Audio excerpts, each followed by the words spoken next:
Sir अपना अनुभव share करेंगे। मैं और विश्व आयुर्वेद परिषद के सभी परिवार के सभी सदस्य उनका हृदय से आभार व्यक्त करते हैं और बहुत बहुत अभिनंदन करते हैं। सर का मैं सूक्ष्म परिचय जो है, सूक्ष्म परिचय इसलिए कह रहा हूं क्योंकि बहुत बड़ी लिस्ट है और समय के अभाव में मैं सूक्ष्म परिचय सर का रखूंगा और उनसे क्षमा भी चाहूंगा। तो सबसे पहले मैं बता दूं कि सर जो है Dhanvantari Ayurveda super speciality panchakarma hospital and infertility centre जो कोपल गांव शिरडी में है, वहां प्रैक्टिस करते हैं और 26 साल से वो प्रैक्टिस कर रहे हैं। सर का जैसा कि आप लोगों को अभी अवार्ड और देखेंगे कि कितनी उन्होंने अचीवमेंट कितने अपने इस 26 साल में प्राप्त किए हैं और वो चीज जो है बीएमएस से ही दिख रही है सर में। तो बीएमएस में सर जो है गोल्ड मेडलिस्ट रह चुके हैं और भारद्वाज पुरस्कार से उनको सम्मानित किया जा चुका है। सन 1983-84 में जनरल जो सेक्रेटरी आयुर्वेद महाविद्यालय है उसके जनरल सेक्रेटरी सर रह चुके हैं और नासिक में। और उसके बाद सर इस समय जो है अध्यक्ष महाराष्ट्र आयुर्वेद महासम्मेलन के हैं। उपाध्यक्ष जो है वो आयुर्वेद फाउंडेशन महाराष्ट्र के हैं। सम्मानित सदस्य हैं सर आयुर्वेद सेवा संघ नासिक के और सम्मानित सदस्य हैं national academy of Panchkarma and research नापार के। उपाध्यक्ष हैं sir international society of Ayurveda physician and teachers एसॉल्ट के। सर के 100 से ज्यादा शोध निबंध अलग अलग पत्रिकाओं में प्रकाशित हो चुके हैं और 300 से ज्यादा निःशुल्क आयुर्वेद चिकित्सा शिविर सर ने अभी तक विभिन्न शहरों में अलग अलग जगह उन्होंने किए हैं। सर जो है कार्यकारी अध्यक्ष इंटरनेशनल डायबिटीज परिषद के हैं और अध्यक्ष है अंतरराष्ट्रीय संधिवात परिषद कोल्हापुर के। अध्यक्ष है अंतरराष्ट्रीय स्त्री रोग एवं बंधत्व परिषद गोवा के। 26 वर्षों में सर ने 1000 से ज्यादा जो है चिकित्सक को जो अभी विभिन्न भारत के विभिन्न प्रांतों में विभिन्न शहरों में विशुद्ध आयुर्वेद चिकित्सा कर रहे हैं और बहुत ही सफलता से कर रहे हैं, उन्होंने तैयार की। 1000 से ज्यादा, इसको विशेष ध्यान रूप से सुनिएगा आप लोग, ये बहुत बड़ी संख्या है। और सर को जो बहुत सारे अवार्ड मिले हैं सर को और बहुत सारे पुरस्कार हैं। FIIM जो fellowship Indian institute of medicine है पुणे, 1994 में डॉक्टर TM गोडके जो है राज्य स्तरीय पंचकर्म भिषक पुरस्कार से सर को सम्मानित किया गया है। 2006 में आयुर्वेद चिकित्सक सेवा पुरस्कार से सर को सम्मानित किया गया है। 2007 में Panacea international excellence award Mauritius ने इनको जो है सम्मानित किया है। 2008 में आयुर्वेद रत्न पुरस्कार से सर को सम्मानित किया गया है। 2010 में राष्ट्रीय आयुर्वेद विद्यापीठ जो दिल्ली है उसके सर जो है राष्ट्रीय गुरु नियुक्त किया गया था सर को और सर अभी अपनी सेवा दे रहे हैं। 2010 में तथागत जो इंटरनेशनल एक्सीलेंस अवार्ड जो है हांगकांग से मिला है, सर को सम्मानित किया गया है।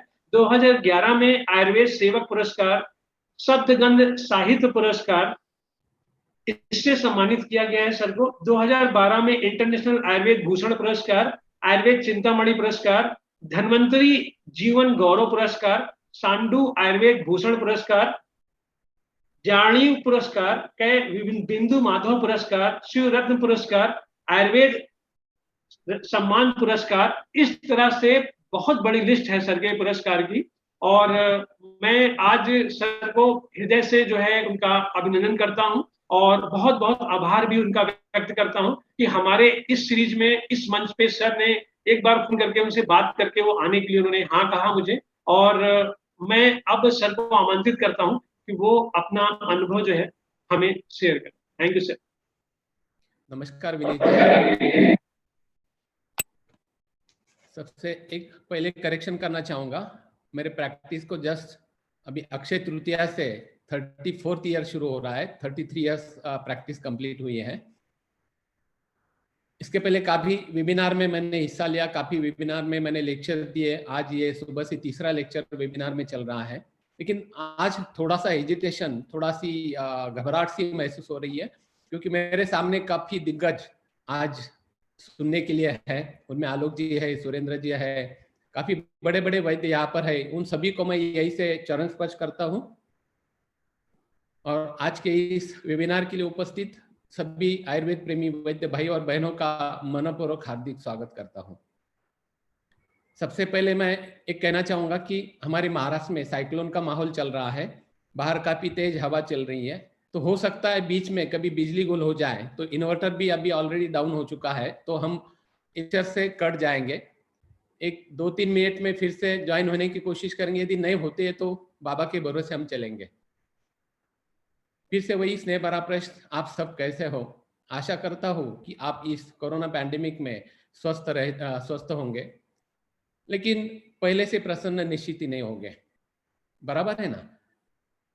क्योंकि मार्च 2020 में जब कोरोना पैंडेमिक इंडिया में शुरू हुआ, लॉकडाउन शुरू हुआ, तो शुरुआत में हर तरफ आयुर्वेद, होम्योपैथ, अन्य पैथी भी इस कोरोना पैंडेमिक में शामिल हुई थे। हर एक वैद्य ने, मुझे काफी अभिमान से कहना पड़ता है कि कहने में काफी गर्व होता है कि हर एक वैद्य ने उस समय तन मन धन से आयुर्वेद का प्रचार प्रसार किया और अपने इस स्वदेशी आयुर्वेद शास्त्र को इस पैंडेमिक में सफल सिद्ध किया। इवन दो ग्लोबल में भी अब आयुर्वेद के बारे में चर्चा होती हुए हमने सुनी है, यानी आयुर्वेद भी ग्लोबलाइज हो गया। लेकिन इस सेकंड वेव में हमें सेंट्रल से लेकर तहसील तक कहीं भी आयुर्वेद दिखाई नहीं देता है, ना आयुर्वेद दिखाई देता है, ना होम्योपैथी दिखाई दे रही है, सभी तरफ शांतता है। यदि इसका कारण हम ढूंढे तो हर तरफ एक ही सुर आता है कि सर परमिशन नहीं है, शासन आयुर्वेद को अभी भी अलाउ नहीं कर रहा है। जहां भी परमिशन मिली है, जिस स्टेट में भी परमिशन मिली है, वहां पर हाथ बांधकर परमिशन दी है, यानी सिर्फ असिम्टोमेटिक पेशेंट देखो या माइल्ड सिम्टोमेटिक पेशेंट देखो। जबकि सीवियर हो या मॉडरेट पेशेंट के सिम्टम्स में भी आयुर्वेद तो होता है। कई वैद्य अपनी निजी प्रैक्टिस में, कई फोन कंसल्टेशन में ये ऐसे पेशेंट ट्रीट कर रहे हैं और सभी में सफलता मिलती हुई दिखाई दे रही है। सीता मैया को भी सीताहरण के बाद में उनकी परीक्षा देनी पड़ी थी। हमारे इस देश में इस स्वदेशी आयुर्वेद को काफी मुद्दत के बाद में भी अभी भी अपनी परीक्षा एविडेंस देने पड़ रहे हैं, जबकि पूरे वर्ल्ड में इसके लिए कोई चिकित्सा उपलब्ध नहीं है। और ये नहीं होते हुए भी आज मॉडर्न ट्रीटमेंट चल रही है, जबकि उसके काफी साइड इफेक्ट्स हैं। और आयुर्वेद की दवा के कोई साइड इफेक्ट्स नहीं होते हुए भी हमारे तरफ एविडेंस मांगे जाते हैं। कल के ही 2 किस्से में बताना चाहूंगा। एक 10 दिन पहले नांदेड़ से एक समाज सेवक है जो आयुर्वेद से जुड़े हैं, उनका 10 दिन पहले मुझे फोन आया था और उन्होंने कहा कि सर मैं कोरोना पॉजिटिव आया हूँ और यहाँ के एक तहसील प्लेस में मैं कोविड सेंटर में भर्ती हूँ, मेरा ऑक्सीजन सैचुरेशन 92 होने लगा है, तो आप कुछ ट्रीटमेंट मुझे बताओ। मैंने एक ट्रीटमेंट लिखकर उनको मैसेज किया और किसी वैद्य की दवा बनवा कर आप शुरू करो, आप ठीक हो जाओगे, चिंता मत करो, ये उनको मैंने विश्वास दिलाया और वो मैसेज उनको भेज दिया। 5 दिन बाद मैंने उनको फिर से फोन किया तबीयत पूछने के लिए, तो उनके बेटे ने फोन उठाया और वो फोन में मेरा नाम सुनते ही वो रोने लगा। मैंने पूछा क्या हुआ, तो उसने कहा सर पिताजी काफी सीरियस है, ऑक्सीजन लेवल अभी 88 से नीचे जा रही है और डॉक्टर ने हमें कहा है कि नांदेड़ लेकर जाओ और वहां पे वेंटिलेटर लग सकता है। तो तुरंत मैंने पूछा दवा आयुर्वेद दी नहीं थी, क्योंकि यदि आयुर्वेद दवा देती तो ये मुसीबत कभी नहीं आती। तो उसने कहा हमने तो दवा बना के लाई थी, लेकिन वहां के जो डॉक्टर थे उन्होंने कहा एलोपैथ के साथ में आयुर्वेद दवा नहीं देनी है, क्योंकि उससे किडनी खराब होती है, काफी दुष्परिणाम होते हैं। मैं तो काफी शांत रहने की कोशिश करता हूँ हमेशा, लेकिन उस समय जैसे सिंघम में मेरी आत्मा सटक ली, उस तरीके से मेरा दिमाग एकदम घूम गया। मैंने गुस्से में उसको कहा कि जाके उस डॉक्टर के कान के पीछे आवाज निकालो, उस डॉक्टर को बोलना अभी यदि मेरे पिताजी को कुछ होता है तो मैं आपको पकड़ूंगा, क्योंकि ये समय ईगो रखने का नहीं है।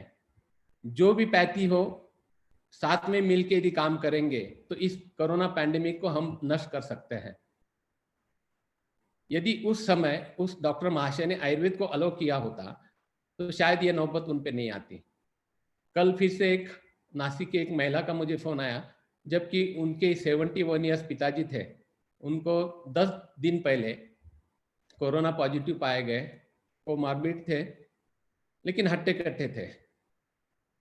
एक बड़े कारपोरेट हॉस्पिटल में जिनकी ट्रीटमेंट चालू थी, उन्होंने वहाँ पे उनके कंसल्टेंट जो थे फिजिशियन, उनको फोन करके बताया। उन्होंने कहा अभी ऑक्सीजन बेड खाली है, फ्यूचर में लग सकता है, आप तुरंत भर्ती हो जाओ। जबकि उनका कोरार स्कोर सिर्फ 5 था, वहाँ पे भर्ती हो गए। उनकी बेटी जो आयुर्वेद की पेशेंट थी, उसने मुझे फ़ोन किया, सर पापा को ऐसे ऐसी हुआ, दवा दे दो। मैंने वहाँ के एक मेरे विद्यार्थी मित्र के पास जाने के लिए कहा, और जो दवा देते हो शुरू करो, आपको उनको अच्छा लगेगा, ऐसे कहा। 2 फ़ोन आता है कि सर उनको काफ़ी अच्छा लग रहा है, वहाँ जाने के बाद डरे थे लेकिन अब आपकी दवा से अच्छा है। लेकिन वहाँ के डॉक्टर ने मुझे कहा है कि आप आयुर्वेद दवा दे रहे हैं तो शायद उससे कार्डियक अरेस्ट हो जाएगा, सीरम पोटेशियम लेवल उनकी बढ़ी है। तो मैंने कहा इसके पहले ऐसा तो कभी नहीं हुआ है। तो मैंने कहा उनके पिताजी को बोलो और वहाँ से जो रिपोर्ट है उसका चुपचाप से एक फ़ोटो निकाल के मुझे भेज दो।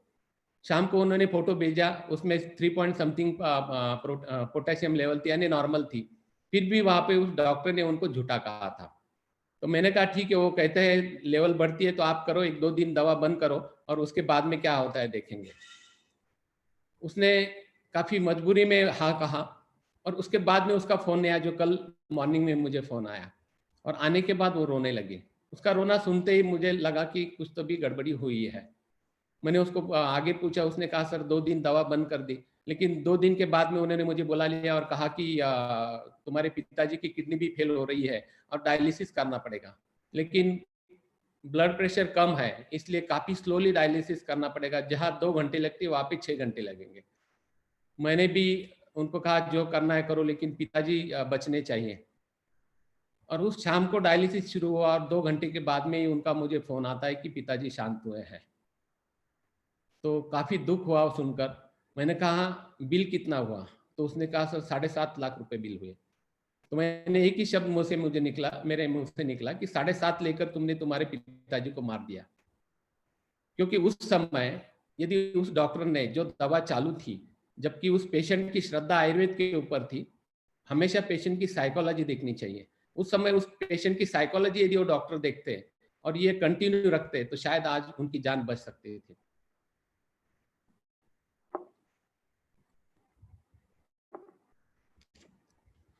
थोड़ा विषयांतर होगा, लेकिन मैं आज काफ़ी बड़े सीनियर सिटीजन वैद्य भी यहाँ पर है, काफ़ी नए स्टूडेंट भी यहाँ पर है।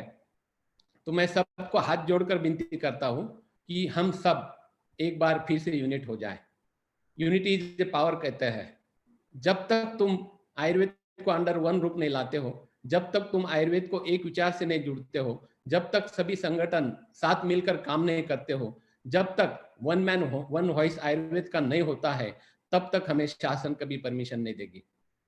जब तक हम शासन के ऊपर वोटिंग पावर का प्रेशर नहीं बनाते हैं, तब तक शासन हमारी मांगे जो होते हैं उनको कभी नहीं मानेगा।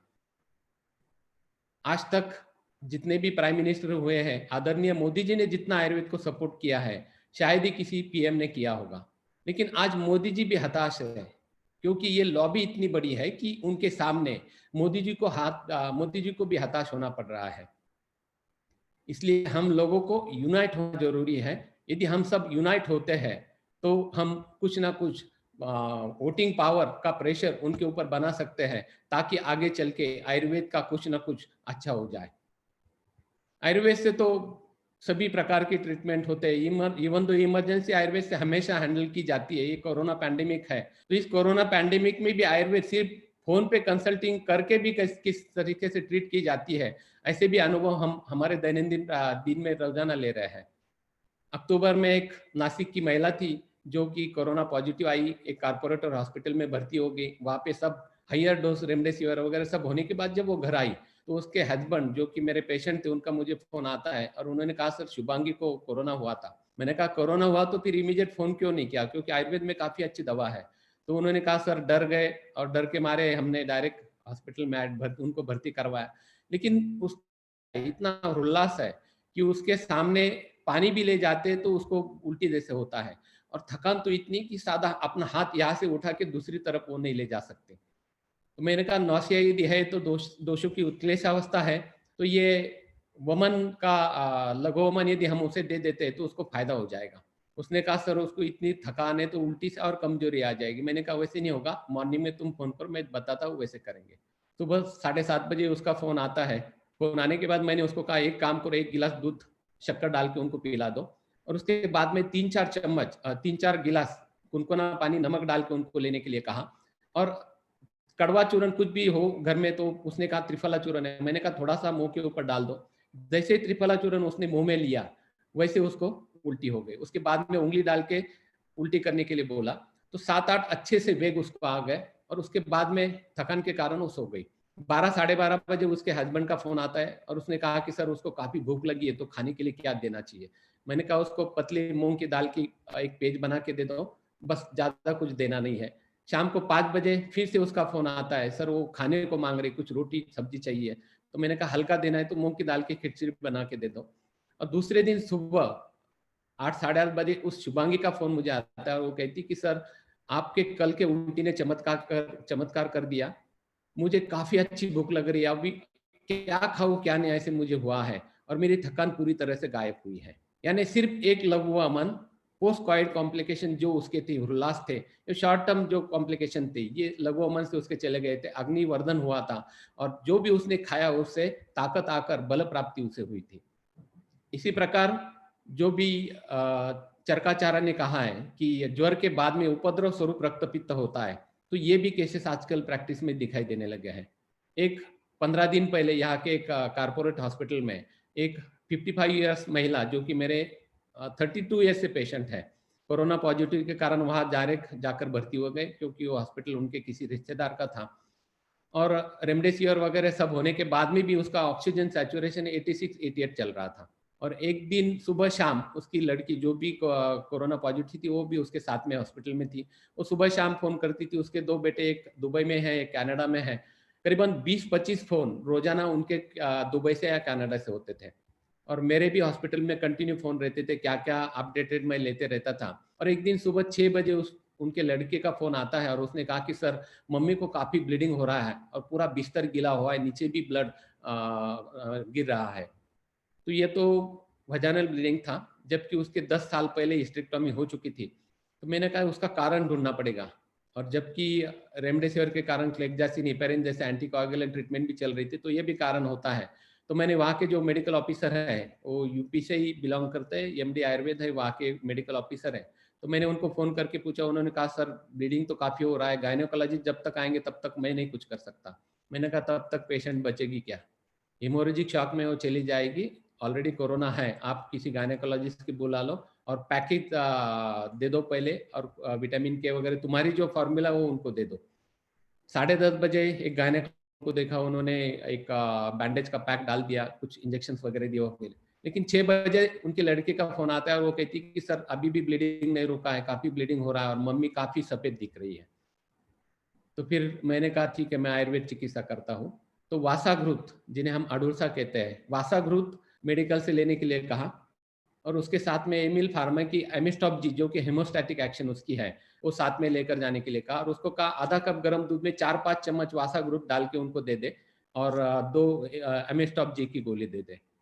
7:30 बजे उसका फिर से फोन आता है और वो कहती है कि सर ब्लीडिंग 100% रुक गया, पूरा ब्लीडिंग रुक गया है। तो मैंने कहा ठीक है कल सुबह वापस देखते हैं। सुबह उस डॉक्टर ने वो पैक निकाल के देखा तो टोटल वजाइना ड्राई था, यानी ब्लीडिंग 100% बंद हुआ था। यानी पोस्ट कॉम्प्लिकेटेड जो अधोग रक्त प्रदर था पोस्ट कोविड का, जो ये सिर्फ वासाघृत के 4 या 5 से बंद हुआ था। तो इस प्रकार की इमरजेंसी भी आयुर्वेद से हैंडल होती है, ये भी हमने प्रैक्टिस में कई बार देखी है। कई वैद्य आज भारत भर में वो देख रहे हैं।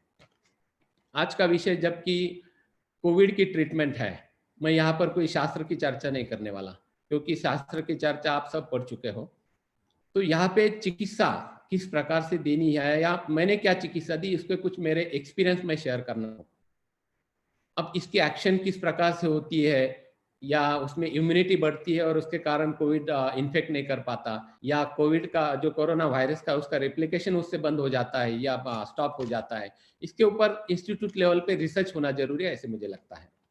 अब जब कोरोना आया तब आयुष मिनिस्ट्री ने ट्रीटमेंट के एक प्रोटोकॉल डिक्लेयर किया था। उनमें एक तो प्रिवेंशन फर्स्ट है, सेकंड ट्रीटमेंट है, ट्रीटमेंट में असिम्टोमेटिक पेशेंट है, माइल्ड सिम्टोमेटिक है और सीवियर पेशेंट है जिनके लिए हमें कोई परमिशन नहीं थी, और उसके बाद में पोस्ट कोविड कॉम्प्लिकेशन है। तो प्रिवेंशन में आयुर्वेद वर्ल्ड में दी बेस्ट है, ये आप सब जानते हो।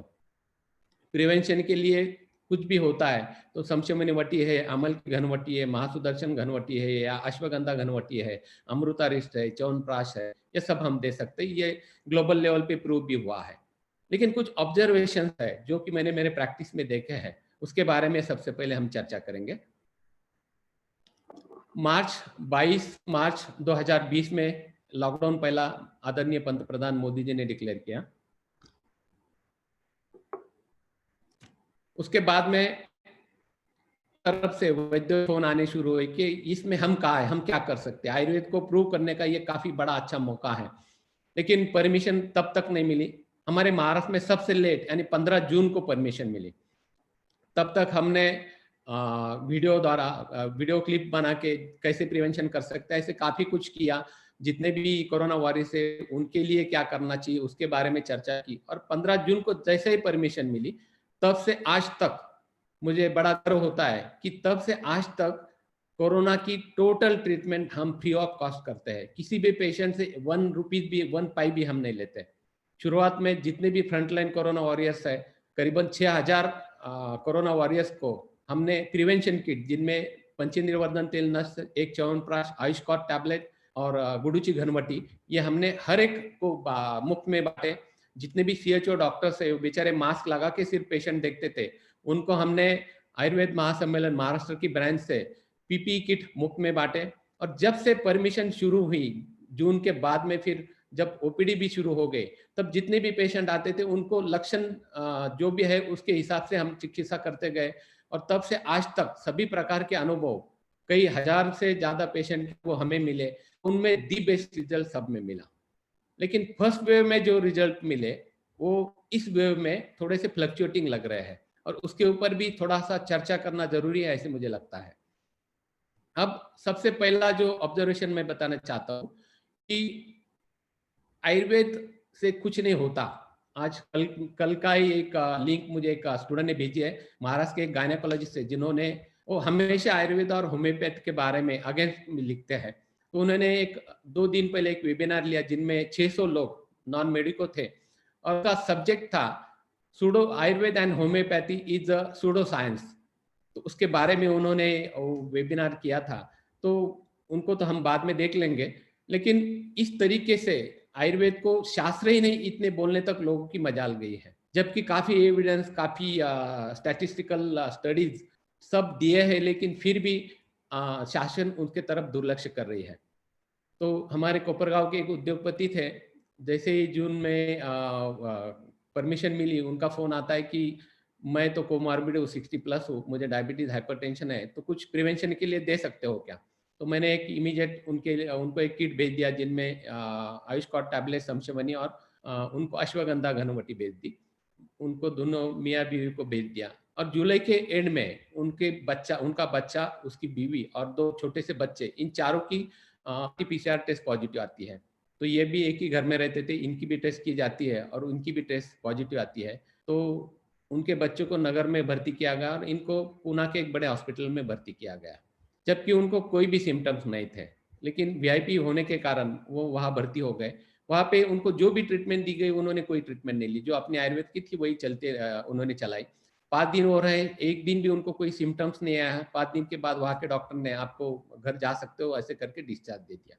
यानी क्लोज कॉन्टैक्ट आने के बावजूद भी प्रिवेंशन के लिए शमशमनी वटी, आयुष्कॉर्ट टैबलेट और अमल की घन लेने के कारण टेस्ट पॉजिटिव आने के बाद में भी उनमें एक भी लक्षण, ज्वर या खांसी या सर्दी या जुकाम, कुछ भी उनमें नहीं आया। यानी आयुर्वेद से इम्यूनिटी बढ़ती है, ये इसमें प्रूव हो गया। केस नंबर 2, अहमदनगर में एक IT इंजीनियर रहते हैं। वहाँ पे उनके पिताजी जो कि 78 थे, कोमॉर्बिड थे और अकेले वो घर में रहते थे। जब उनको वर्क फ्रॉम होम शुरू हुआ तो ये भी अहमदनगर आ गया और पिताजी के साथ रहने लगे। गूगल पे सर्च करके उन्होंने उस समय गुडुची घनवटी और अमल की घनवटी और च्यवनप्राश ये उन्होंने उस समय शुरू किया। और पिताजी को पहले ही काफी दवा थी, इसलिए उन्होंने उस समय कुछ दवा उनको नहीं शुरू की। अगस्त के फर्स्ट वीक में उनको बुखार आता है, उनकी RT-PCR टेस्ट की जाती है उनके पिताजी का और वो टेस्ट पॉजिटिव आती है। ये क्लोज कांटेक्ट में थे, एक ही रूम में एक ही बिस्तर पे सोते थे, तो उनकी भी टेस्ट की गई और वो फॉर्चुनेटली यानी सौभाग्य से वो निगेटिव आ गई। तब 2 दिन के बाद उनका मुझे फोन आता है और उन्होंने कहा कि सर आयुर्वेद में रियली इतना पावर होता है, क्योंकि अभी तो सब डरे हुए हैं, सभी कहते हैं कि 10 मिनट भी यदि कांटेक्ट होता है तो भी तुमको इन्फेक्शन होने के चांसेस है। और जबकि मैं पिताजी के साथ में एक ही बिस्तर पे सो रहा था, फिर भी मुझे कुछ हुआ नहीं, मेरी टेस्ट नेगेटिव आई। यानी आयुर्वेद से इम्यूनिटी बढ़ती है, या इम्यूनिटी बढ़ने से जो भी इन्फेक्शन होता है उस वायरस को वो नष्ट कर देता है, ये इससे प्रूव होता है। उसके बाद में और एक अक्टूबर में एक एग्जाम्पल में बताना चाहूँगा। मेरे बड़े भाई के दामाद जो कि बॉम्बे में रहते हैं, एयर इंडिया में वो सिक्योरिटी ऑफिसर है, काफ़ी हेल्दी है, 56 एज है और ज़िंदगी में कभी भी बीमार न हुए। उनकी भतीजी मेरी भतीजी, उनके 2 बेटे जो पहले से आयुर्वेद के पेशेंट है, तो अक्टूबर के एक संडे के दिन उनका फ़ोन आता है कि मुझे बुखार आया है। तो मैंने कहा जो सिनेरियो चल रहा है तो पहले आरटी-पीसीआर करवा लो, ये कोविड है। उन्होंने कहा मुझे हो नहीं सकता, मैंने सब प्रिकॉशन लिए हैं। धूप में काफ़ी घूमना हुआ तो उसके कारण मुझे बुखार आया है, तो भी मैंने प्रिकॉशन लेने के लिए कहा, आइसोलेट होने के लिए कहा और कुछ दवा उनको बोल दी। और अंत में मंगलवार के दिन उनका बुखार कम हो गया, लेकिन बुधवार के दिन बुखार आ गया। और जब बुखार आया तो मुझे याद आया कि 6 महीने पहले उनकी स्ट्रेस टेस्ट की थी और वो स्ट्रांगली पॉजिटिव थी। तो मन में आया कि उनको आरटी-पीसीआर करनी चाहिए। तो मैंने उनको कहा कल पहले एक एचआरसीटी करवाओ, आरटी-पीसीआर करवाओ और उसके बाद में हम डिसीजन ले। मॉर्निंग में गुरुवार के दिन एचआरसीटी करवाए, स्कोर 6 आ गया और शाम को आरटी-पीसीआर का भी रिपोर्ट आ गया, वो पॉजिटिव आ गया। तो उनके एयर इंडिया का काफ़ी बड़ा हॉस्पिटल है, वो उन्होंने कहा कि सर मैं वहाँ भर्ती हो जाऊँ। तो मैंने कहा भर्ती हो जाओ, थोड़ा-सा टेंशन कम हो जाएगा। फिर जो भतीजी थी, उनके 2 बेटे थे, उनका भी आरटी-पीसीआर टेस्ट करवाई गई, जबकि वो नेगेटिव आ गए। अब ये महाशय जब एडमिट हुए तो 2 दिन 3 दिन के बाद में एक दिन उन्होंने मुझे फ़ोन करके पूछा कि डॉक्टर साहब मुझे एक प्रश्न पूछना है, जबकि हम 3 दिन एक ही साथ में एक ही बेडरूम में सो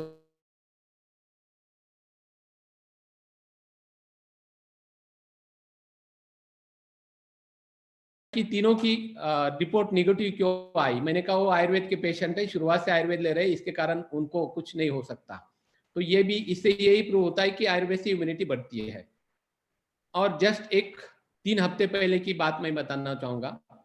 पुणे की एक आईटी इंजीनियर कपल जो कि हैबिचुअल एबॉर्शन की केस थी, पहली बार एबॉर्शन उसको हुआ था और 1 महीने से उनकी ट्रीटमेंट चल रही थी। तो फ्राइडे के दिन वो कोपरगांव आ गए नेक्स्ट सेकंड महीने की ट्रीटमेंट लेने के लिए। तो उनको चिकन पॉक्स बचपन में हुआ था। तो जिनको भी चिकन पॉक्स होता है, उनको स्पॉन्टेनियस एबॉर्शन होते रहते हैं। तो उनके लिए हम रक्त मोक्षण, विरेचन, फलद्रुत की उत्तर बस्ती और एंटीवायरल ट्रीटमेंट 3 महीने देते हैं और उसके बाद में फिर चांस लेने के लिए कहते हैं। तो 100% सक्सेस उसमें मिलता है। तो 1 महीना ट्रीटमेंट हुई थी। आने के बाद में फ्राइडे के दिन उसका रक्त मोक्षण किया और फिर से उसको आगे की ट्रीटमेंट दे दी, जिनमें रक्तपाचक होता है, रक्तपाचक वटी होती है, एक ड्यू टॉर्च होती है, जिनमें पित्तग्न और कुछ प्राणोस्तोतस पे काम करने वाले मेडिसिन होते हैं और रक्त पित्तग्न योग उसको दे दिया था। और जाने के बाद उसका फ़ोन आता है कि मेरे पिताजी और मेरी मम्मी पॉजिटिव आई है और हम तो 2 दिन उनके साथ में ही थे। तो मैंने कहा आपके भी चांसेस ज़्यादा है, आप भी आइसोलेट हो जाओ। तो उसके हस्बैंड जो कि 6 फीट हाइट के थे, काफ़ी हेल्दी है, 15-16 किलोमीटर डेली मैराथन रनिंग करते हैं और ये काफ़ी पतली है, 39 केजी वेट उसका था। तो मंडे के दिन उसका फ़ोन आता है, सर मुझे बुखार आया है। मैंने कहा मैं जो बोलता हूँ ट्रीटमेंट शुरू करो। उसको अमृतारिष्ट, संशीवनी, महासुदर्शन, घनवटी, लक्ष्मी विलास और सितोपला चूर्ण वो शुरू करने के लिए कहा। मंगलवार के दिन उसका बुखार थोड़ा-सा कम हुआ, बुधवार के दिन काफ़ी कम हुआ और गुरुवार के दिन वो पूरी असिम्प्टोमेटिक हो गई। तब तक उसके हस्बैंड को बिल्कुल कोई सिम्पटम्स नहीं, जबकि वो काफ़ी हेल्दी है और गुरुवार के दिन उनको बुखार आता है। तो फिर शुक्रवार के दिन उन्होंने वहाँ पे एक बड़े हॉस्पिटल में दिखाया। उन्होंने उनका एचआरसीटी करवाया, 2 स्कोर आया, जबकि उनकी बीवी जो थी 39 केजी, उसको कुछ लक्षण नहीं थे, तो भी उसकी एचआरसीटी करवाई, 0 स्कोर आ गया। फिर उन्होंने हस्बैंड को फेविक्लू, बाकी सब जो फ़ॉर्मूला उनका वो सब चलाया और दिन ब दिन वो डिटोरेट होते गया और 6 दिन के बाद में फिर से एचआरसीटी करवाया तो स्कोर 8 हुआ था। फिर उनको उन्होंने हॉस्पिटल में भर्ती करवाया और फिर रेमडेसिविर सब ड्रग्स, सब स्टेरॉइड्स देने के बाद में जब डिस्चार्ज दिया तब स्कोर 15 हुआ था। अब वो इतने हेल्दी होने के बाद में भी जब डेली 15-16 किलोमीटर रनिंग करते उसके बावजूद भी उनको इतने लक्षण उत्पन्न हुए और जबकि उनकी बीवी सिर्फ 39 केजी वेट था और सिर्फ 1 महीने की आयुर्वेद चिकित्सा उसने ली थी, उसके बाद में भी उसको कोरोना पॉजिटिव होने के बाद में भी सिर्फ माइल्ड सिम्टम्स आए और कुछ भी नुकसान उसे नहीं हुआ। तो इससे यही प्रूव होता है कि हमारी जो आयुर्वेदिक एंटीवायरल ट्रीटमेंट है या भुयामल की घने या कालमेघ का घनवट्टी है, तो ये फेविपिल से अच्छा काम कर सकती है, यही इससे प्रूव होता है। उसके बाद में करीबन 19 लेडीज जो कि ये इसी ट्रीटमेंट के लिए आते थे, 19 लेडीज के रिपोर्ट्स मुझे मिले।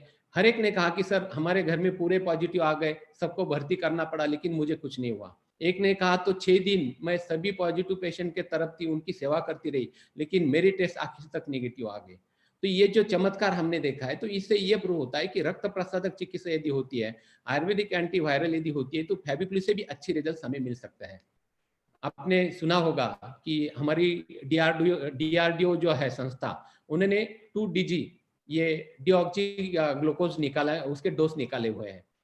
उनका एक फंडा है कि cheat to cheater, cheat the cheater, यानी ये कोरोना जो चीटिंग करता है, यानी कोरोना हमारे बॉडी में जाने के बाद में, सेल में जाने के बाद में, सेल से वो ग्लूकोज प्रोटीन्स लेता है, ग्लूकोज लेता है, उससे वो रेप्लिकेशन उसके होते हैं और रेप्लिकेट होता है और कॉपी वो बनाता है। तो उसको यदि हम ग्लूकोज ही न दे, यदि सूडो ग्लूकोज देते हैं, तो उस सूडो ग्लूकोज से उसके रेप्लिकेशन बंद हो जाएगा और आगे ट्रीटमेंट से वो पूरी तरह से ठीक हो जाएगी। ये उनका फंडा है, यानी चीट द चीटर।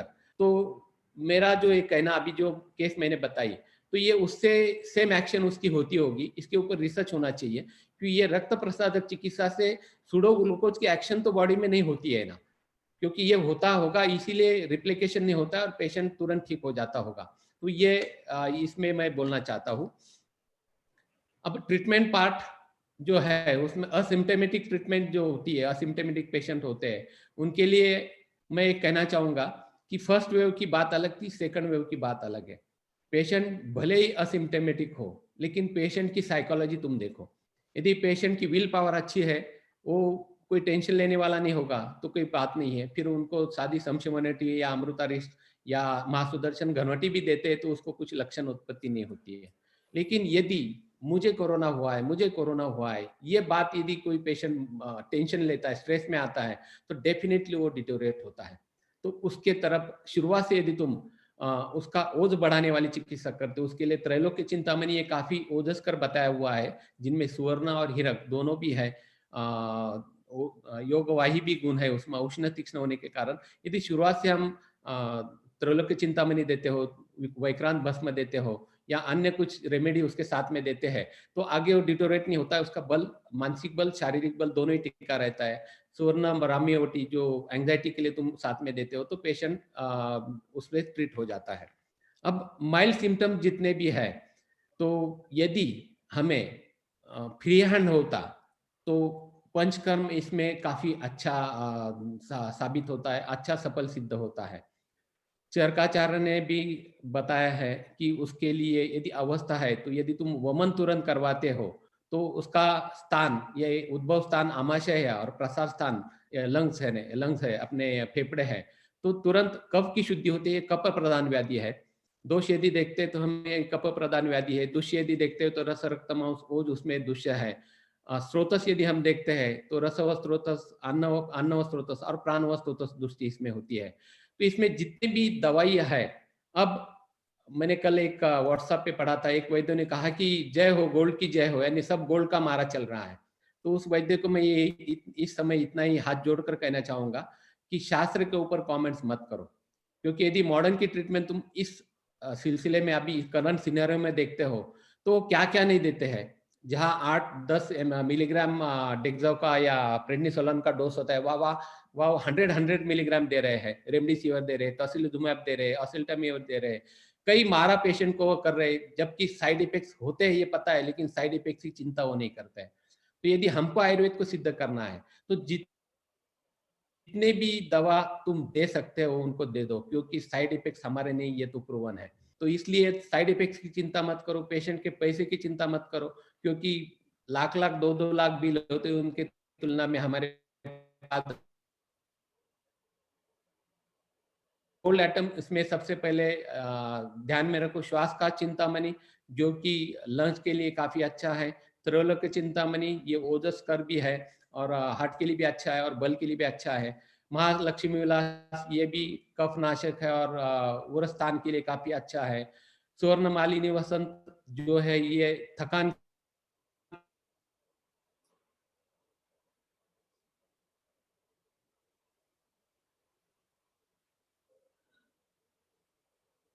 महासुदर्शन घनवटी है। लक्षण के अनुसार यदि कुछ किसी को डायरिया है तो संजीवनी वटी है, आरोग्यवर्धिनी वटी है, ऐसे कुछ काफी ट्रीटमेंट है। तो सबसे पहले आगंतुक ज्वर शास्त्र में कहा है इसे, तो रक्त मोक्षण दी बेस्ट काम करता है। जो मैंने अभी टॉर्च वाली पेशेंट का बताया, मैंने उस दिन मैंने रक्त मोक्षण किया था और रक्त मोक्षण के बाद में तीसरे दिन बुखार आने के बाद में भी 3 दिन में वो ठीक हुई थी। तो रक्त मोक्षण काफी अच्छा काम करता है। यदि अवस्था है और यदि पॉसिबल है तो पेशेंट को तुम सद्य वमन दे सकते हो, उससे भी काफी अच्छा फायदा उसमें होता है। और बाकी जो भी अभी मैंने द्रव्य बोले उसके हिसाब से तुम आगे जा सकते हो। कुछ अभी काफी मैसेज में मैंने देखा कि ऑक्सीजन लेवल कम होती तो क्या देना चाहिए, साइटोकिन स्टॉर्म है तो क्या देना चाहिए, वेंटिलेटर पे पेशेंट क्या देना चाहिए। तो मेरे जो कुछ अभी करीबन 200 से ज्यादा पेशेंट अभी ये लो ऑक्सीजन के हुए हैं, उनमें मैंने एक ही फॉर्मूला दिया है। उनमें थोड़ा कम ज्यादा करना पड़ता है, लेकिन व्यक्ति परत पे फर्क ये पड़ता ही पड़ता है। काफी कम पेशेंट है, 2 या 3 पेशेंट हो गए जिनमें ज्यादा फायदा नहीं हुआ। तो कुछ उसके भी एक्सपीरियंस मैं शेयर करना चाहूंगा। मेरी एक स्टूडेंट जो कि रायपुर में अक्टूबर में उसका फोन आता है, सर मेरे पिताजी पॉजिटिव आ गए, मेरे हस्बैंड भी पॉजिटिव, मेरी माँ भी पॉजिटिव और मैं भी पॉजिटिव, और पिताजी मम्मी को काफी बुखार है, हस्बैंड को काफी बुखार है, मुझे भी बुखार है, लेकिन मैं सब संभाल लूंगी, मैं पिताजी को क्या दे दूं। मैंने कहा कुछ दिया, उसने कहा सर 5 दिन मॉडर्न चलाई लगी, लेकिन अब डॉक्टर बोल रहे हैं कि यहाँ के अस्पताल में भर्ती हो जाओ, मुझे भर्ती होना नहीं है और पिताजी भी नहीं कहते, तो आप ट्रीटमेंट बताओ। मैंने उसको यही फॉर्मूला सब बताया कि एक सबसे पहले उनको मैंने कहा रुल्ला से तो एक लघु वमन दे दे, लेकिन उसने कहा सर वो वमन के लिए डर रहे हैं। मैंने कोई प्रॉब्लम नहीं, लंघन करो, उष्णोदक चलने दो, और कल यदि पॉसिबल है तो एक बार रक्त मोक्षण कर दे। दूसरे दिन उसने रक्त मोक्षण किया और उसको मैंने तब कहा था कि मल्ल सिंदूर प्लस सहस्रपुटी अभ्रक भस्म, श्रृंग भस्म, और उसमें टंकन, टंकन ज्यादा मात्रा में बोलता हूँ, करीबन समझो 20 दिन की 20 पुड़ी बनानी है तो उसमें आधा चम्मच टंकन डालना है, जो कि कफ का विलयन करता है, इजीली कफ बाहर एक्सपेल होता है। टंकन डालने के लिए बोला, 2 चम्मच वासा, 2 चम्मच तालिसादी चूर्ण, 2 चम्मच पुष्करमूल चूर्ण, 2 चम्मच एस्टिमदी चूर्ण और 2 चम्मच हरितकी चूर्ण। इसका कॉम्बिनेशन बना के एवरी 3 आवर्सली अदरक मधु रस से उनको देना है। साथ में भारंगती कषाय 3 बार बोला, श्वास का चिंतामणि, ज्वर था इसलिए जय मंगल रस और सुवर्ण सुचेकर, ये 3 दिन में 3 बार चूस कर लेने के लिए उनको कहा। 2-3 दिन में उनका बुखार काफी कम हो गया। डी डायमर जो 600 से ज्यादा था वो 500 से नीचे आ गया। सीआरपी लेवल जो 18 से ज्यादा थी वो भी काफी कम होने लगी, और 7वें-8वें दिन वो टोटली ठीक हो गए। दरम्यान उनकी माँ, उनके हस्बैंड ये भी इसी दवा से, थोड़े बहुत कम ज्यादा दवा से ठीक हो गए, और वो 8-10 दिन के बाद में पूरी तरह से नॉर्मल हो गए। यानी पूरी फैमिली सिर्फ आयुर्वेद चिकित्सा से, यदि श्रद्धा है और यदि तुम में साहस है, तो यदि चिकित्सा तुम करते हो तो उससे वो पूरी फैमिली पूरी तरह से ठीक हो गई। उसके बाद में मेरे एक डॉक्टर विद्यार्थी मित्र जो कि बॉम्बे में प्रैक्टिस करते एक बड़े संगठन के वो प्रेसिडेंट है, 5 दिसंबर को उनको जबकि कोलिसिस्टाइसिस से डायग्नोस था, और पहले 4 दिसंबर के रात को उन्होंने काफी पपीता खा लिया और 5 दिसंबर को उनको लूज मोशन शुरू हो गए। उन्होंने आयुर्वेदिक ले ली और फिर मेट्रोनाइडाजोल, एमिकेसिन, एजिथ्रोमाइसिन काफी उन्होंने ले लिए, लेकिन लूज मोशन बंद होने का नाम नहीं ले रहे थे, और बुखार हेवी राइगस और बुखार उनको आता था, काफी ठंड बच के बुखार आता था। फिर 6ठे दिन काफी वो कोलैप्स हो गए, उनको वहां के एक हॉस्पिटल में भर्ती कराया गया। 6 दिसंबर, 7 दिसंबर, 8 दिसंबर तक वो वहां रहे, लेकिन वही भी कुछ भी फायदा नहीं हो रहा था। एवरी 6 आवरली उनको बुखार आता था और काफी ठंड बचती थी। फिर उनकी वो हालत देखकर उनके घर वालों ने उनको एक बड़े हॉस्पिटल में एडमिट करवाया, और वहां पे उनकी आरटीपीसीआर करवाएगी, वो पॉजिटिव आ गई। 9 तारीख को आरटीपीसीआर पॉजिटिव आ गई। फिर उन्होंने और कुछ मेडिसिन उनमें ऐड किए, लेकिन 10 दिसंबर तक उनका बुखार नहीं गया। और 10 दिसंबर को रात को 10 बजे, शनिवार का दिन था, मैं नासिक के ओपीडी में था, तो उनके मिसेज का मुझे 10 बजे फोन आया और उसने कहा कि सर मेरे हस्बैंड को ऐसे ऐसे हुआ है और वो अभी ऑक्सीजन सैचुरेशन कम हो रहा है, और डॉक्टर ने कहा शायद कल उनको वेंटी पे भी डालना पड़ सकता है, कल ऐसी सिचुएशन रही तो क्या करना चाहिए। मैंने सेम फॉर्मूला उनको कहा, मैंने कहा कि कहीं से भी मल्ल सिंदूर ला, मल्ल सिंदूर, तालिसादी, वासा, पुष्करमूल, हरितकी, टंकन, एस्टी मधु, इसका कॉम्बिनेशन हर 2 घंटे के बाद में तो खुद तेरे हाथ से दे। साथ में संजीवनी वटी दे दे, समशवनी वटी दे दे, महासुदर्शन घनवटी दे दे, श्वासकांत चिंतामणि एवरी 3 आवर्सली दे दे। सुवर्ण सूचीकार और स्वर्ण मालिनी वसंत, ये तुम शुरू कर दो। सुबह 8 बजे खुद उस डॉक्टर साहब का फोन आया और उसने कहा, सर जब से आपकी दवा शुरू की 5 डोज हुए हैं और मैं काफ़ी कंफर्टेबल फ़ील कर रहा हूँ और जुलाब भी उसके बाद में नहीं हुए। और सबसे अहम बात है कि रात से आज तक यानी करीबन 10 घंटे हुए हैं, मुझे बुखार भी नहीं आया है। शाम को फिर से 7 साढ़े 7 बजे उसका फ़ोन आता है, फिर से वो कहता है कि सर ऑक्सीजन लेवल काफ़ी इम्प्रूव हुई है और मुझे बुखार नहीं आया है। यानी 5 दिसंबर से करीबन 6 दिन के बाद 6 दिन हुए हैं कि आज पहली बार 24 घंटे में मुझे बुखार नहीं आया है। और 2 दिन के बाद में ही वो ठीक हो जाते हैं, उनको डिस्चार्ज मिल जाता है। और आने के बाद में उनका एक ही मैसेज आता है कि सर मैं आज जो भी ज़िंदा हूँ, आज जो भी साँस में ले रहा हूँ, आयुर्वेद के कारण है, आपके कारण है। तो ये उस समय मुझे आयुर्वेद का काफ़ी गर्व महसूस हुआ, जबकि वो भी आयुर्वेद प्रैक्टिस करता है, लेकिन रिस्क नहीं लेना है या क्रिटिकल पेशेंट को मैं हाथ नहीं लगाता था, ऐसे उसने कहा। और आज से अब मैं कोरोना पॉजिटिव हो चुका हूँ, अब मैं सिर्फ कोरोना पेशेंट के लिए मेरी लाइफ डेडिकेटेड करूँगा, ऐसे कहते हुए उसने तब से आज तक वो फुल फ्लेज वहाँ पे कोरोना पेशेंट के लिए उनको आईसीयू में जाकर जैसे कहते हैं वैसे वो ट्रीटमेंट कर रहा है और करीबन 400-500 से ज़्यादा पेशेंट को उसने आज तक ठीक किया है। वैसे ही एक और बताना चाहूँगा, यही कि एक डॉक्टर है, उनका लड़का जो कि 2 कोरोना स्कोर आया, फिर एलोपैथ ट्रीटमेंट चालू की, फिर 8 हो गया, फिर हॉस्पिटल में भर्ती हो गए। 10 दिन वहाँ पे रेमडेसिविर, सब स्टेरॉइड्स सब देने के बाद में 15 स्कोर उनका हो गया और 15 स्कोर के बाद में फिर उनको 88 ऑक्सीजन सैचुरेशन पे ऑक्सीजन लगा के घर पर डिस्चार्ज दे दिया और कहा कि हो जाएगा। तब वो सर मेरे पास आए, उनको यही फ़ॉर्मूला मैंने दे दिया और एवरी 3 आवर्सली लेने के लिए कहा। दूसरे दिन ही मॉर्निंग में उनका फ़ोन आता है, सर 92 ऑक्सीजन सैचुरेशन उसका हो रहा है। तो मैंने कहा ऑक्सीजन अब थोड़ा-थोड़ा 4 लीटर के बजाय 2 लीटर करो और निकाल के देखो। और तीसरे-चौथे दिन वो विदाउट ऑक्सीजन अब 96-97 चल रहा है। चलने के बाद में वॉक टेस्ट लेने के बाद में भी 93-94 से नीचे उसका ऑक्सीजन लेवल नहीं जाता है। तो कहने का मतलब ये है कि ऑक्सीजन सैचुरेशन को डरने की कोई बात नहीं है, लेकिन कई बार ऐसे होता है कि इसके साथ-साथ में कई और उपचार तुमको स्नेहन स्वेदन चाहिए। एवरी 2 आवर्सली नारायण तेल हो या सहचर तेल को सीने को तल हाथ तल पाँव को मसाज चाहिए। और यदि स्वेदन पॉसिबल है, तो स्वेदन करते हैं तो और अच्छा फ़ायदा उसमें होता है। प्रोन वेंटिलेशन भी देना पड़ता है और कुछ फ़र्क नहीं पड़ता है तो थोड़े से कम ज़्यादा चेंजेस उस समय तुमको करने पड़ते हैं। जैसे मैंने शुरुआत में कहा कि पेशेंट साइकोलॉजी कितनी इंपॉर्टेंट होती है। तो कई पेशेंट ऐसे होते हैं कि सब औषधि तुम दे रहे हो लेकिन श्रद्धा मन में नहीं है या मन में डर बैठा है तो उसको वहां पर रिजल्ट नहीं मिलता है। वो भी एक 2-3 डॉक्टर के बारे में मैंने ये 15-3 हफ्ते में ऐसे पेशेंट देखे हैं। मेरे एक फ्रेंड है जो कि कोरोना पॉजिटिव आते हैं, आयुर्वेद पे भरोसा है लेकिन खुद आयुर्वेद नहीं लेते हैं और कहते हैं कि नहीं मुझे डर लगता है सुवर्ण आइटम लेने में, किडनी का प्रॉब्लम लगता है। जबकि आयुर्वेद होने के बाद में भी उनके मन में ये किसी ने वहम बिठा दिया है।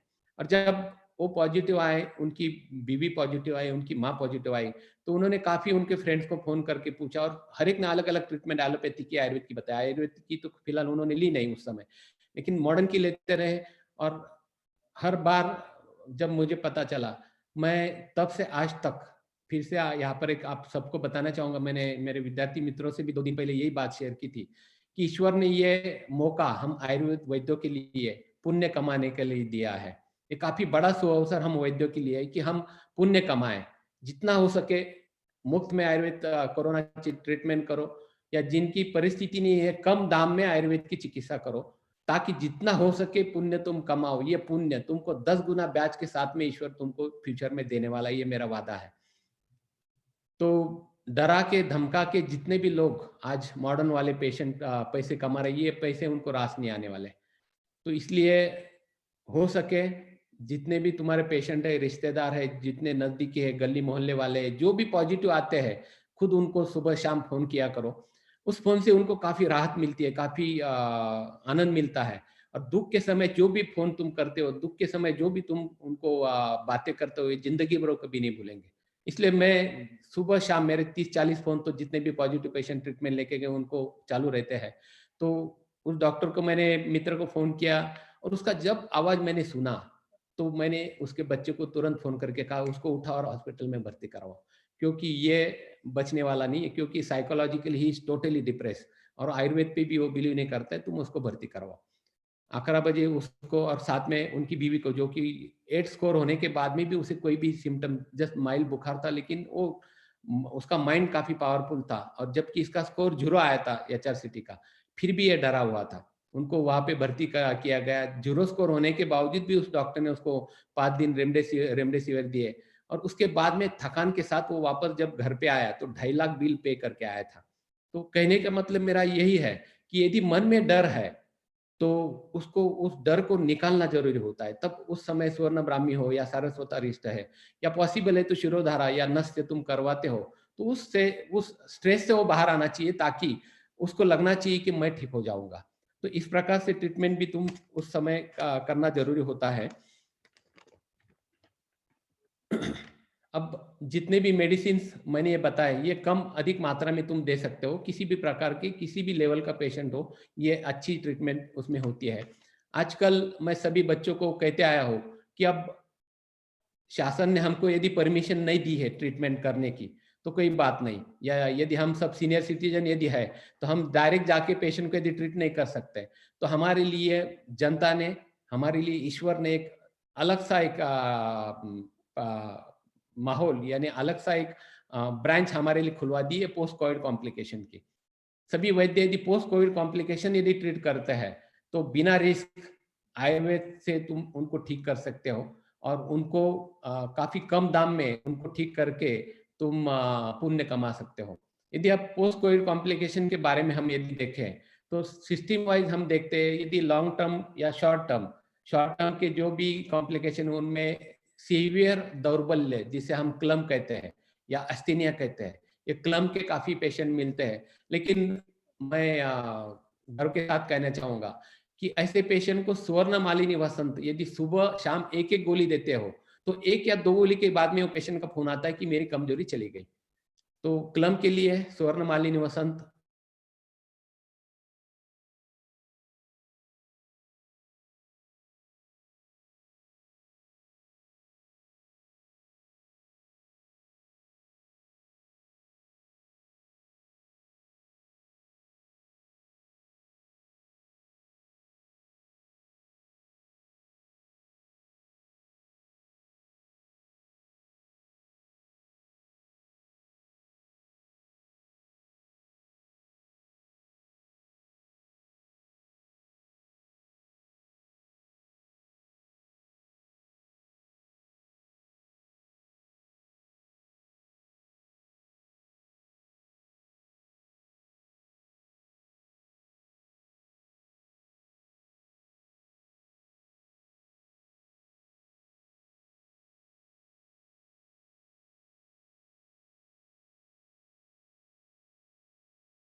सीवियर अंगमर्द होता है।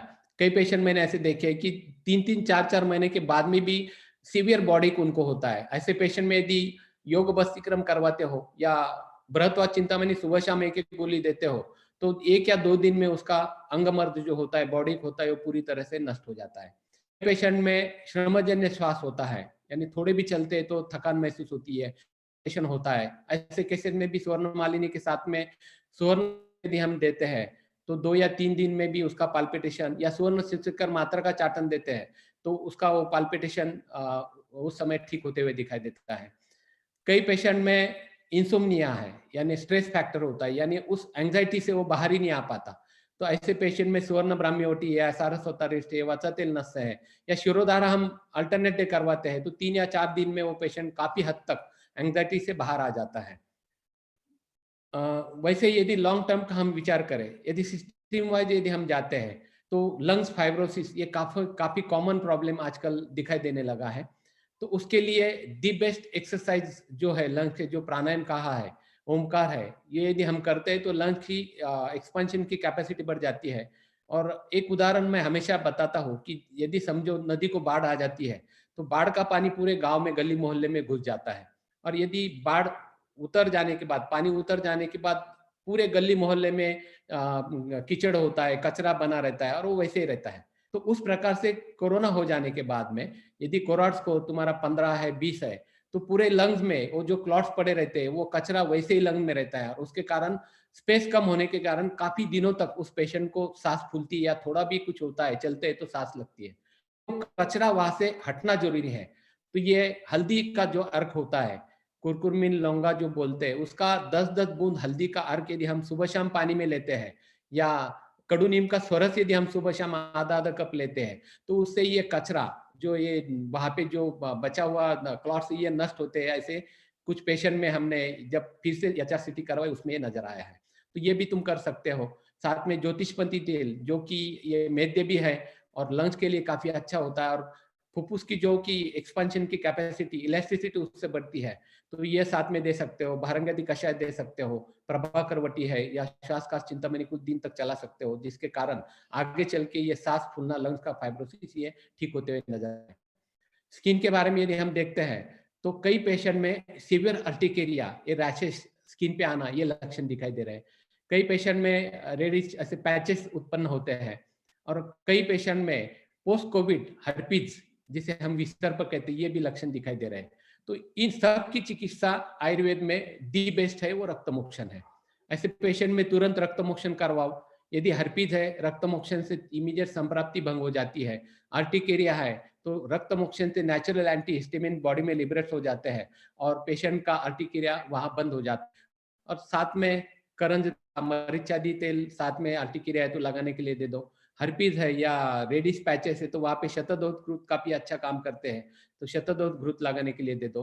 तो ये काफी स्किन के प्रॉब्लम भी आयुर्वेद से कम समय में कम दाम में ठीक होते हैं। लॉन्ग टर्म यदि हम देख तो आजकल यंग जनरेशन में ये इम्पोर्टेंसी ये काफी पेशेंट में दिखाई देने लगी है। जितना भी ये रेमडेसिविर जिन्होंने लिया है उनमें ये इम्पोर्टेंसी आती है। तो ऐसे पेशेंट में सुवर्ण मकरध्वज यदि हम देते हैं या साथ में क्रौंचा पाक यदि देते हैं तो उससे एक हफ्ते 2 हफ्ते में ये इम्पोर्टेंसी धीरे धीरे कम होकर वो नॉर्मल होते ही दिखाई देता है। साथ में लॉन्ग टर्म वाले आजकल सीकेडी के पेशेंट, किडनी फेलियर के पेशेंट काफी दिखाई देने लगे हैं, डायबिटीज के पेशेंट काफी दिखाई देने लगे हैं, हाइपरटेंशन के पेशेंट काफी दिखाई देने लगे हैं और कई ठीक होने के बाद में भी उनका डी डाइमर ही हाई लेवल पे रहता है, यानी ब्लड की कोएगुलेशन का जो है ये रेट उसमें बढ़ा रहता है और रिस्क बनी रहती है। तो ऐसे पेशेंट में भी हम सुवर्ण सूच्यकर यदि देते हैं और रक्त पाचकोटी 2-2 गोली 2 या 3 समय में देते हैं, 3 बार देते हैं, और कपोत विष्ठा जो कि इसके लिए काफी अच्छा ग्रंथ में बताई हुआ और कई पेशेंट में हमने इसके भी ट्रायल किए। कपोत विष्ठा यदि पाव चम्मच शहद के साथ में 2 या 3 बार देते हैं तो उसका डी डाइमर एकदम ड्रामेटिकली कम होते हुए दिखाई देता है। तो ये भी तुम कर सकते हो। सीकड़े के लिए तो आयुर्वेद में दी बेस्ट ट्रीटमेंट है, जिनमें तुम रक्तपाचक किडनी जो होती है ये रक्त व स्रोतस और मेदो व स्रोतस से बनती है, तो रक्तपाचक दे दो, मेदोपाचक दे दो, गोक्षुरादि गुगुल दे दो और पुनर्ना माका और रेवन चीनी, इसका भरड़ चूर्ण का काढ़ा हम बनाने के लिए देते हैं, जिससे गर्विश बाहर निकलते हैं और गोक्षुरादि से यूरिन आउटपुट बढ़ता है और उसका serum crate blood urea level naturally normal आने लगती है। तो इस प्रकार से पोस्ट कोविड एक अच्छी ब्रांच आयुर्वेद वालों के लिए डेवलप हो रही है। तो जितने भी नए वैद्य हैं वो आराम से पोस्ट कोविड के लिए क्लिनिक शुरू कर सकते हैं, ऐड कर सकते हैं और इन पीसे हुए लोगों को, जितने भी उसके कारण परेशान हुए ऐसे लोगों को तुम उसमें मुक्त कर सकते हो। मैं फिर से एक बार विश्व आयुर्वेद परिषद को मनपूर्वक धन्यवाद देता हूँ, विनी जी को धन्यवाद देता हूँ, आलोक जी को धन्यवाद देता हूँ, चौधरी साहब को धन्यवाद देता हूँ कि आपके सभी से रूबरू होने का, आपसे चर्चा करने का सुअवसर मुझे प्राप्त हुआ है। और साई से मैं फिर से साई बाबा का धन्यवाद देता हूँ कि बाहर इतना तूफान बारिश चल रही है, लाइट बिजली गुल हुई है, फिर भी हम बने रहे, आपसे बात मैं कर सका, इसलिए बाबा का भी मैं धन्यवाद देता हूँ। एक म्यूकोरमाइकोसिस का एक मैं बोलना रहा हूँ। म्यूकोरमाइकोसिस ये जिसे ब्लैक फंगस कहते हैं, उसको हम रक्तज कृमि के हिसाब से यदि देखें तो वो ट्रीट होता है। और सबसे अहम बात यह है कि यदि आयुर्वेद चिकित्सा है तो उसको 101% म्यूकोरमाइकोसिस कभी होगा नहीं, इसका टेंशन लेने का हमें लेने की कोई जरूरत नहीं है, क्योंकि हम लोग नस्य जो करवाते हैं, नस्य की जितने भी नेजल सेल्स है उसका ड्राइनेस उससे खत्म हो जाता है, दोष खत्म हो जाते हैं। ये रक्त कृमि के हिसाब से यदि किसी को होता है और उसके बाद में आपके पास आता है, तो काशीसादी तेल का नस्य हो या अनु तेल का नस्य हो, तो उससे ये कम होते हुए नजर आता है। साथ में कृमिग्न चिकित्सा हो, कैशोर गुगुली हो या रक्तपाचक वटी हो या नित्यानंद वटी हो, जो कि जो लक्षण होते हैं कि ब्लड से ब्रेन बैरियर, ब्रेन तक ये ब्लड बैरियर क्रॉस करके जाते हैं, तो उनको यदि हम रक्तमोक्षण और नस्य और एक विद्ध चिकित्सा जो अपांग यहाँ का जो स्थान होता है, यहाँ पे यदि हम करते हैं तो कई पेशेंट में उससे फायदे मिल रहे हैं।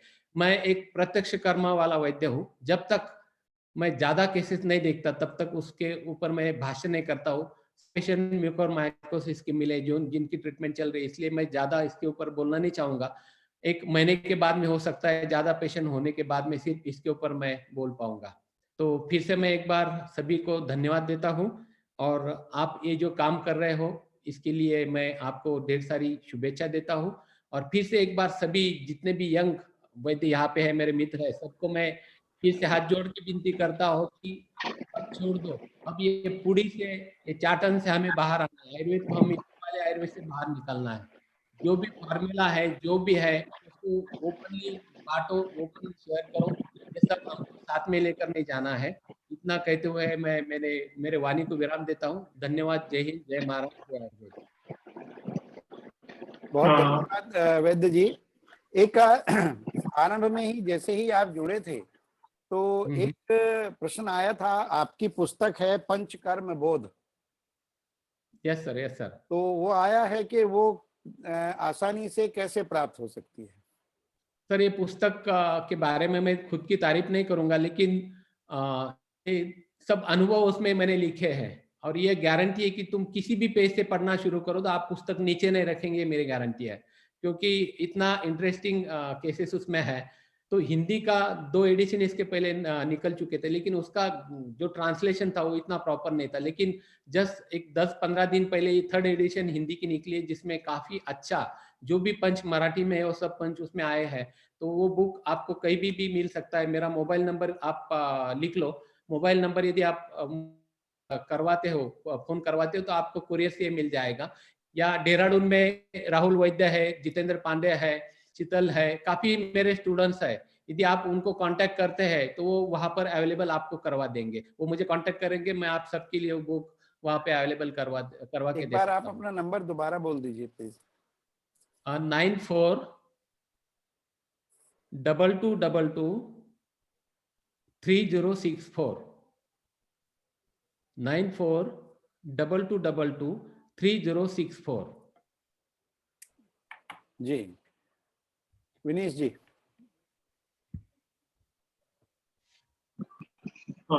सर का हृदय से बहुत बहुत आभार कि इन्होंने अपने अनुभव को इतनी सूक्ष्मता से रखा है, और हम सभी वैद्यों को बहुत ही प्रोत्साहन मिलेगा इससे।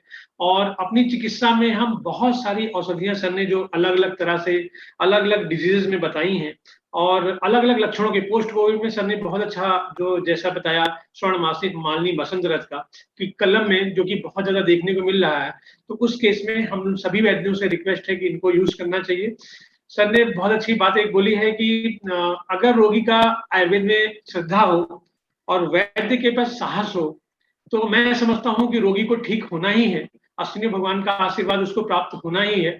तो श्रद्धा जरूर होनी चाहिए रोगी की, और साहस वैद्य में होना ही होना चाहिए। बिना साहस के जो है कहीं ना कहीं हम रोगी को ठीक नहीं कर पाएंगे। तो इसलिए ये बहुत ही सर ने अच्छी बात बताई हम सभी लोगों को, और हमें इसको हृदय में कहीं ना कहीं रखना चाहिए, उतारना चाहिए।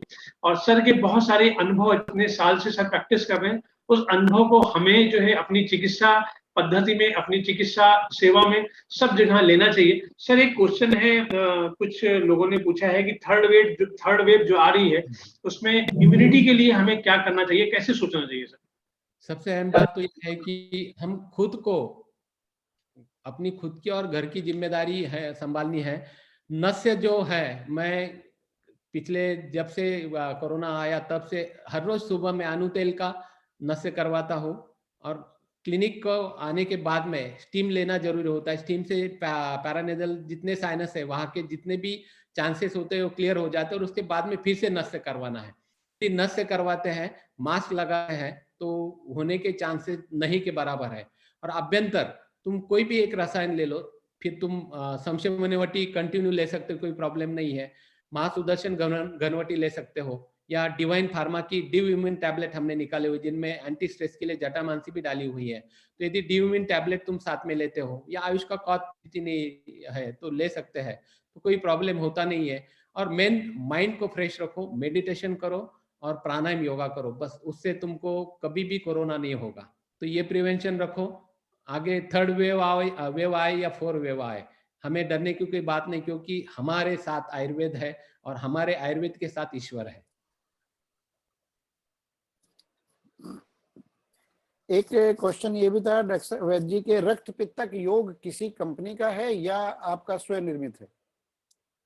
नहीं सर, रक्त पाचक वटी जो आती है, जितने भी धात्वाग्नि के जो योग दिए है, रक्त धातु के, रस धातु के, मांस धातु के, मेद धातु के, अब काफी कंपनियां उनकी टैबलेट बनाती है अभी। तो ये रक्त पाचक वटी उसमें होती है। और रक्त पित्तग्न योग जो है, ये मेरा फॉर्मूला, उसमें प्रवाल शंख, माक्षिक, अनंत मूल, हरितकी, एसटी मधु, पुनर्नवा माँ का ये कॉम्बिनेशन उसमें होता है। ये हम ज्यादातर रक्त पित्तग्न जितने भी पित्त प्रकृति वाले होते हैं उनमें हम फॉर्मूला देते हैं, जिसके काफी अच्छे रिजल्ट मिलते हैं। और सर इस पे जो जी सर जी सर जी सर जी प्रश्न भी यदि है विनीत जी, तो जी कभी सर। भी थोड़ा सा ओपीडी भी हम ज्यादा नहीं लेते, तो समय है हमारे पास, यानी शाम को 5 के बाद में कभी भी यदि जी सर। तो उनको मैं कभी भी जवाब दे सकता हूँ। किसी को ठीक है भी, सर। किसी के पेशेंट है, कुछ भी है, तो तहे दिल से हम सेवा देने के लिए उत्सुक है। आप कभी भी फोन करो, जितने भी आपके क्वेश्चन है, शंका है, सभी के उत्तर देने के लिए मैं तैयार हूँ।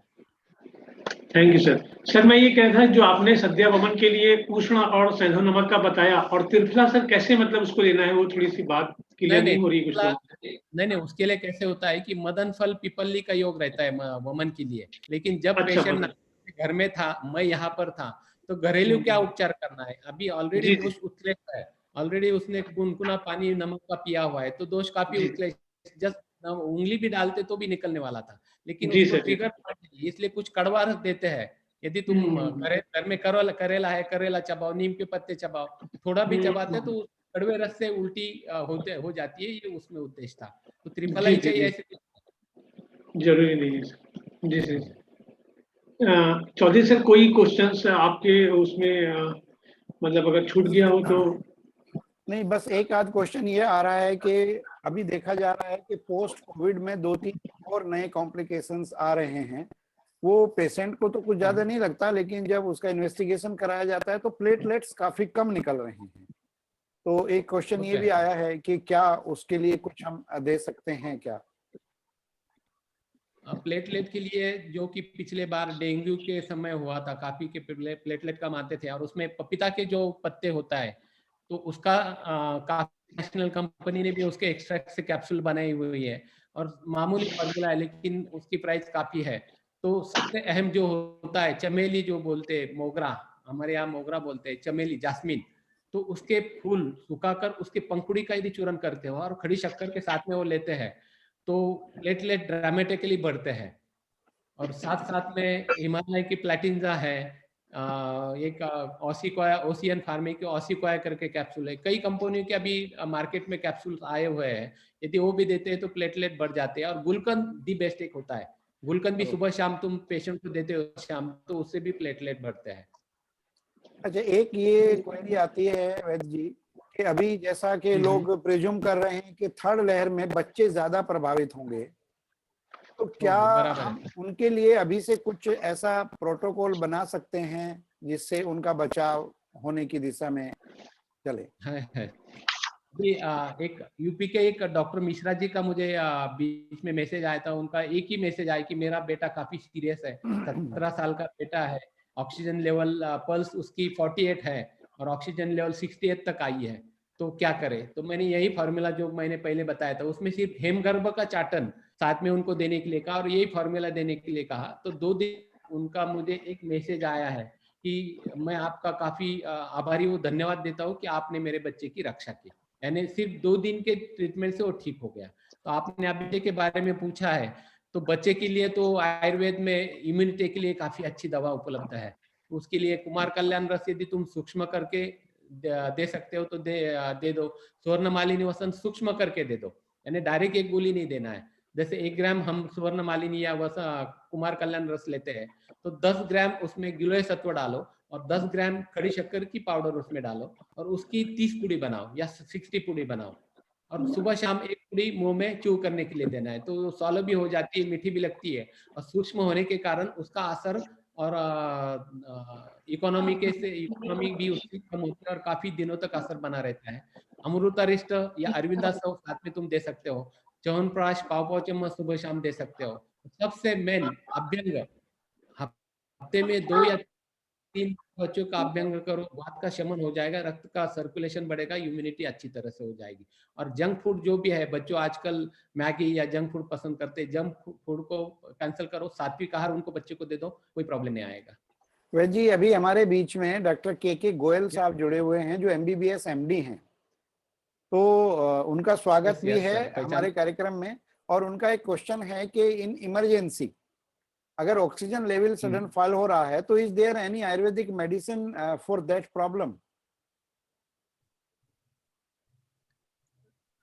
समझा नहीं, पार्डन सर। कि ये कहना है इनका कि ऑक्सीजन लेवल अगर सडनली कम हो रहा है तो क्या हमारी आयुर्वेद के पास कोई ऐसी औषधि है कि उससे वो ऑक्सीजन लेवल जो है वो बिना ऑक्सीजन के बढ़ना शुरू हो जाए? ऐसा कोई अनुभव है क्या? गोयल सर जी, मैंने अभी 200 से ज्यादा पेशेंट देखे। मैंने 4-5 पेशेंट के ये अनुभव अभी बताया कि ऑक्सीजन लेवल तो 68 तक आती है। ये फॉर्मूला जो बताया मैंने, मल्ल सिंदूर है, अश्रुंग है, टंकन है, वासा है, तालिसादी है, एस्टिमोदू है, हरितकी है, ये कॉम्बिनेशन एवरी 2 आवर्स देना है अदरक मधुरस के साथ में श्वास का चिंतामणि, महालक्ष्मी विलास, त्रैलोकी चिंतामणि, एक गोली 3 बार चूसने के लिए देना है। चेस्ट को स्नेहन स्वेदन करवाना है, तल हाथ तल पाव को भी मसाज करवानी है और प्रॉन वेंटिलेशन यदि देते हैं तो पेशेंट 2 या 3 घंटे स्टेबल होने लगता है। सैचुरेशन धीरे धीरे तुम्हारा जो ऑक्सीजन सैचुरेशन है लीटर से या 16 लीटर से 4 लीटर तक 1 या 2 दिन में आ जाते हैं और तीसरे चौथे दिन ऑक्सीजन तुमको निकालना पड़ता है। इतनी फास्ट रिकवरी उसमें होती है। डॉक्टर गोयल जी को मैं जानता हूँ। डॉक्टर गोयल जी आयुर्वेद के काफी अच्छे प्रचारक भी है। एक मॉडर्न डॉक्टर होने के बाद में भी आयुर्वेद को चाहते हैं। कल भी डॉक्टर संजय जैन सबको मिलके गए। तो मैं चाहता हूँ ये जितने भी मॉडर्न के डॉक्टर्स हैं इनका एक ग्रुप बनाना चाहिए और इनको हम लोगों ने उनको साथ लेकर ये मॉडर्न वाले के सामने इनकी तोप बनाकर मॉडर्न वाले के सामने हम लोगों ने जाना चाहिए। बिल्कुल बिल्कुल। अभी मैंने रिक्वेस्ट भेजी है डॉक्टर गोयल साहब को कि अपना नंबर अगर वो मुझे पर्सनली शेयर कर दें तो हम उनसे बाद में कांटेक्ट करते रहेंगे। मैंने लिखा है उनको, शायद देखा नहीं है। मेरी बात रहती है जी। एक अनिल कुमार जी जुड़े हैं, उनका क्वेश्चन आ रहा है, sir I am post Covid, मुझे 16 दिन हो चुके हैं पॉजिटिव हुए और 7 दिन से ड्राई कफ हो रही है, बट कल से मुझे चेस्ट में बहुत हैवीनेस फील हो रही है और मेरा SpO2 नॉर्मल है। तो ज्यादातर पोस्ट कोविड में जितने भी पॉजिटिव हो चुके हैं डॉक्टर से या कोई है, तो हर एक का कहना होता है कि पूरे शरीर में ड्राइनेस महसूस होता है, अंदर बाहर से ड्राइनेस महसूस होता है। तो ये ड्राइनेस महसूस होना या ड्राई कप होना ये वात प्रकोप के लक्षण है। तो ऐसे पेशेंट में जंग करते हो तो सार्वधिक वात कम होता है। और सहचर तेल का 50 ml का मात्रा बस्ती रोज रात को यदि एनिमा तुम लेते हो, मात्रा बस्ती लेते हो, तो 1 या 2 दिन में ड्राई कफ काफी हद तक कम होता है। साथ में रोगन बादाम तेल जो आता है हल्दी के दूध में पाव चम्मच सुबह शाम यदि लेते हैं तो 2 या 3 दिन में अभ्यंग, बादाम तेल और मात्रा बस्ती से बिना की कोई मेडिसिन से तुम्हारा वातज कास बंद हो जाएगा। और फिर भी नहीं रुकता है, मुझे फोन करो, मैं आपको ट्रीटमेंट बता दूंगा, कोई प्रॉब्लम नहीं। 2-3 दिन में आपका वातज कास बंद हो जाएगा। जी, थैंक यू। विनीश जी।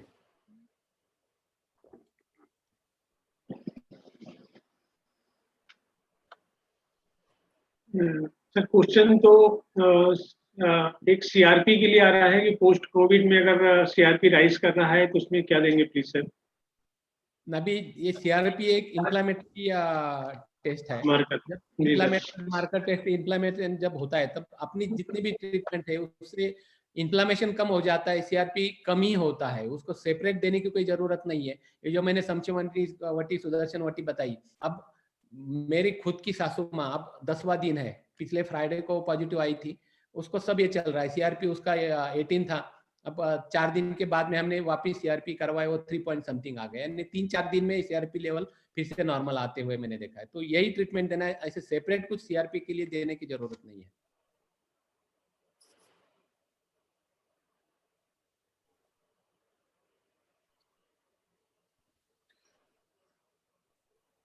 आवाज नहीं आ रहा है सर?